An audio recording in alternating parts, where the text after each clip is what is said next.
بتقضي وقت كبير بره البيت وموبايلك بيكمل معاك اليوم بالعافيه واحيانا بيفصل منك، واخيرا قررت انك تشتري باور بانك ولقيت قدامك خيارات كتير جدا ولكنك اخترت احسن واحد فيهم.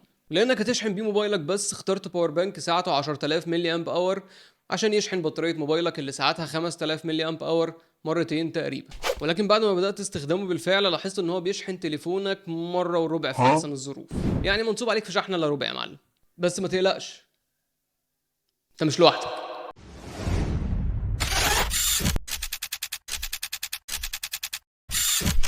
الباور بانك احد اجدع اختراعات القرن ال21 اللي بينقذك في الازمات ويخليك تستخدم موبايلك وانت مش قلقان بطاريته تفضى عشان معاك استبن في جيبك. ولكن هل الباور بانك جدع فعلا زي ما احنا فاكرين؟ للاسف لا. خليني اصدمك واقول لك انك حتى لو اشتريت احسن باور بانك في السوق فمش هتاخد اكتر من 60 ل 70% من سعه البطاريه اللي مكتوبه عليه. يعني لو اشتريت باور بانك 10000 فهتاخد من 6 ل 7000 ملي امب، ولو 20000 فهتاخد من 12 ل 14 وهكذا. وهنا بيكون في سؤال بيطرح نفسه: هل شركات الباور بانك كلها بتضحك علينا فعلا؟ اعمل سبسكرايب وتعال اقول لك المشكله فين. اي باور بانك في الدنيا بيتكون من بطاريات وبورده جسم خارجي. هنسيبنا دلوقتي من الجسم الخارجي والبوردة وهنركز شوية مع البطاريات. لو بصينا على البطاريات اللي بتستخدم جوه الباور بانك هنلاقي ان الفولت الخارج بتاعها بيكون في رينج من 3.6 من عشرة ل 3.8 من عشرة فولت تقريبا. ولكن الموبايلات كلها بتحتاج على الاقل 5 فولت عشان تشحن. عشان كده بيكون في مكون اساسي على البوردة بتاعت اي باور بانك في الدنيا وظيفته ان هو يحول ال 3.6 او 3.7 من عشرة فولت اللي خارجين من البطارية ل 5 فولت يخرجوا من اليو اس بي عشان نقدر نشحن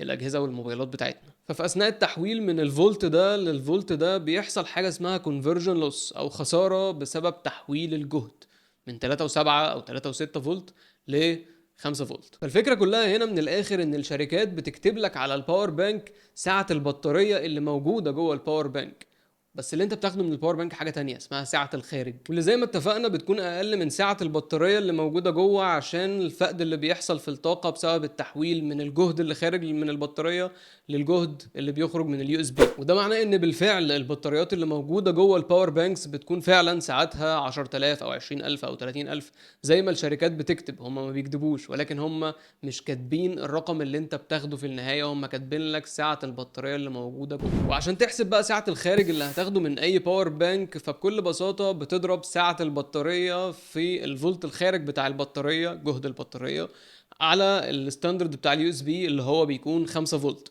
ده هنا الرقم الثابت. ولكن للاسف الرقم اللي هيطلع لك بعد ما تحسب الحسبه دي مش هيكون هو الرقم النهائي، لان بيكون فاضل هنا العامل اللي بيفرق بقى الباور بانك النظيف عن الباور بانك لاي كلام، وهو عامل الكفاءه.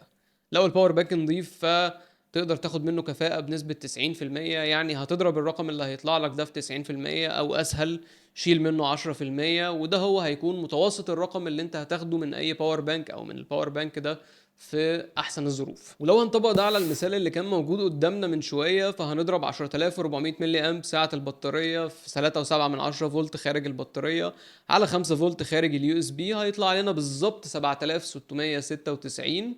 هنشيل منهم كمان 10%، هيتبقى لنا حوالي 7000 ملي امب اور. وخلي بالك ان ده كده الباور بانك النظيف في الظروف المثاليه، يعني كل ما الحراره هتعلى كل ما نسبه الفقد هتعلى والرقم ده هيقل. يعني الباور بانك لاي كلام تحمد ربنا لو طلعت منه ب 50% حتى من سعه البطاريه بتاعته. في النهايه بالتاكيد الباور بانك اختراع جدع، ولكنه مش جدع زي ما كنا فاكرين. اتمنى تكون استفدت من الفيديو، واتمنى لو استفدت من الفيديو تعمل لايك وسبسكرايب عشان يوصل لعدد اكبر من الناس ويستفيدوا منه هم كمان. لو وصلت لهنا فحابب اشكرك على المتابعة للنهاية، و سلام.